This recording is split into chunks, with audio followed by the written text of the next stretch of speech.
Kung may video na kayo ng ganitong record, kailangan natin yung empty background, yung walang taong makita. Let's go. Eyeball sa CapCut. New project. Export ang video ninyong na-record. Itap at rewind. Huwag kalimutan aspect ratio 9:16, sin 6. Tap check. I-drag pa kanan ang min click. Dito tayo pag kumatok na ang kamay. Kapag nasa hang na ang kamay, tap ang video clip. Sa baba, hanapin natin si phrase.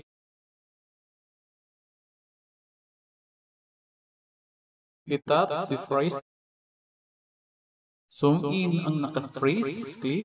Lumitaw na yung white sidebar. Hanapin natin sa baba si overlay. I-tap si overlay. Habang naka-highlights, may white sidebar sa gilid. Sa dulo, hawakan lang. I-adjust ang duration sa 0.3 seconds. I-tap ang video clip sa kanan. Sa baba, i-tap si slide. Para mag-highlight, i-tap ang video clip sa may kanan.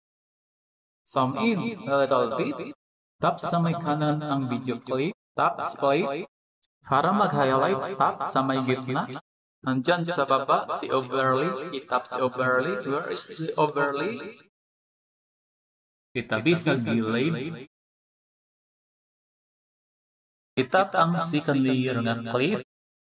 Sa baba, hanapin si remove VG. Tap auto removal. Kapag na-green check, i-check ang white check. Tap ang arrow navigation sa may kaliwa. Tap 6 frame, sign tayo yun. Ang white line ilagay sa may kanan sa dulo. Yung screen, i-drag. Yung tao, itago. Review. Backward ang video, then play. Andito banda yung third layer na clip. Itapat sa may second layer. Tap, third layer na clip. Hanapin natin si mask. Where is the mask, bro? Yun, si mask. Tap si mask. Tap, horizontal. Ikot sa kamay yung arrow.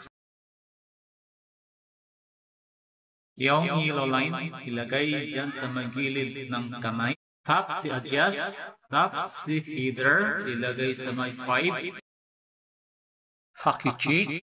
Backward ang video, then play. Tap ang arrow navigation sa may kaliwa. Tap si overlay. Tap add one. I-full screen ko lang para ma-screen record ko. Yan po ang gamitin natin sa effect. Long hold, i-drag sa fourth layer.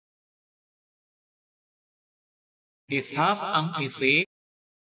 Splice, tap. Tap si filter.